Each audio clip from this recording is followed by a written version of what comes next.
God ends here, यानी भगवान यहाँ खत्म होता है। यही लिखा था एबी के काटा मोनेस्ट्री के उस खौफनाक दरवाजे पर, जिसके सामने दो नन्स खड़ी थी। उनके पास अंदर जाने के अलावा कोई चारा नहीं था। एक नन ने दूसरी से कहा, आज हमें अपनी लाइफ सैक्रिफाइस करनी ही होगी, वरना इस दुनिया में कोई भी जिंदा नहीं बचेगा। उन दोनों ने उस दरवाजे को खोला और काटा मोनेस्ट्री के अंदर चली गई। वहां उनका इंतजार एक भयानक दिखने वाली नन कर रही थी, जिसका नाम वेलिक था। वेलिक ने एक नन पर हमला करके उसे वहीं मार डाला। मरते मरते उस नन ने दूसरी नन को एक चाबी दी और कहा कि उसे ही ये करना होगा। दूसरी नन ने वो चाबी ली और किसी चीज की तरफ भागी, लेकिन इससे पहले कि वो कुछ कर पाती, वेलिक उस पर भी हमला करने लगी। लेकिन वो वहां से भाग गई और इससे पहले कि वेलिक उस तक पहुंचती, उसने फांसी लगाकर खुद को मार डाला। जब इन दोनों नन्स के मरने की खबर रोमानिया के एक महान प्रीस्ट के पास पहुंची, तो उसने इन सब बातों की तहकीकात करने की सोची और वो अपने साथ एरिन नाम की एक नन को लेकर एबी आ गए, जहां वो दोनों नन्स मारी गई थी। सिस्टर एरिन के पास एक खास ताकत थी। उन्हें बहुत से विजन्स आते थे, जिसकी मदद से वो किसी अनहोनी को पहले ही देख लेती थी। वो कभी कभी आत्माओं को भी देख पाती थी और इसीलिए उस प्रीस्ट ने सिस्टर एरिन को अपने साथ आने के लिए चुना था। वो प्रीस्ट और सिस्टर रात के समय एबी के पूरे काटा मोनेस्ट्री की छानबीन कर रहे थे।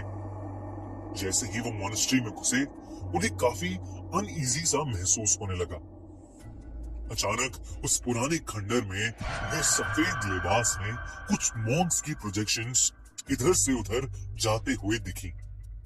वो थोड़ा आगे गए तो वहां ऑब्जेक्ट्स अपने आप इधर से उधर हो रहे थे। ये देख के उन दोनों को समझ आ गया कि जरूर इस जगह पर शैतानी साया है।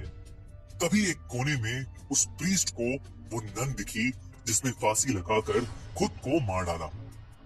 उसकी गर्दन टूटी हुई थी और उसका मुंह आधा सड़ चुका था।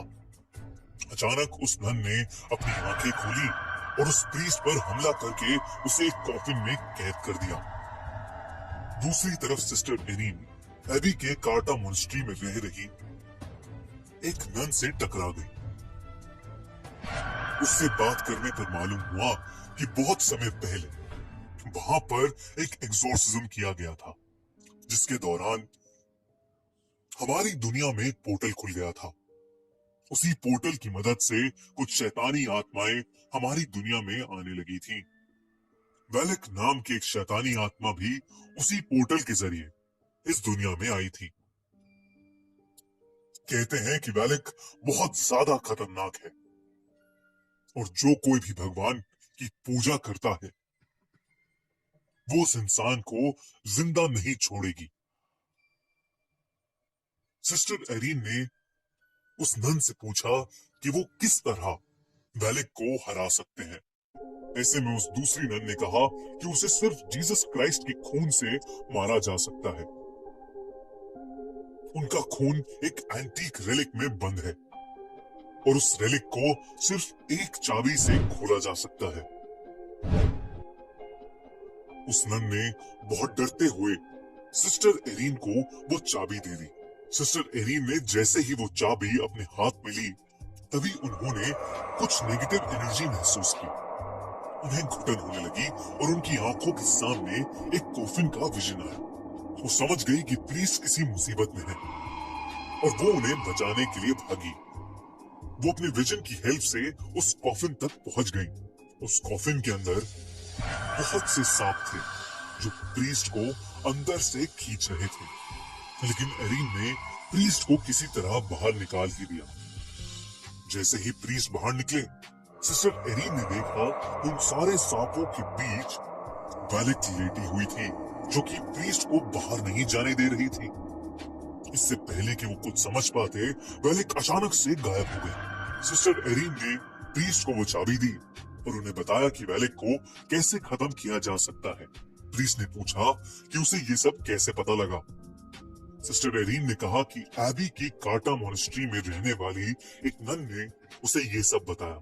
इस पर प्रीस्ट ने कहा कि कार्टा मॉनेस्ट्री में तो कोई भी नहीं रहता, वो तो पूरी तरह से उजड़ा हुआ है। सिस्टर एरीन ये सुनकर बहुत चौंक गई। इसका मतलब ये चाबी उन्हें जिसने दी थी वो भी एक आत्मा ही थी जो वेलिक को हराने के लिए उनकी मदद कर रही थी। प्रीस्ट ने उस चाबी की मदद से कुछ मंत्र पढ़े जिससे उन्हें पता लग गया कि वो एंटीक रिलिक कहां पर है जिसमें जीसस क्राइस्ट का खून था।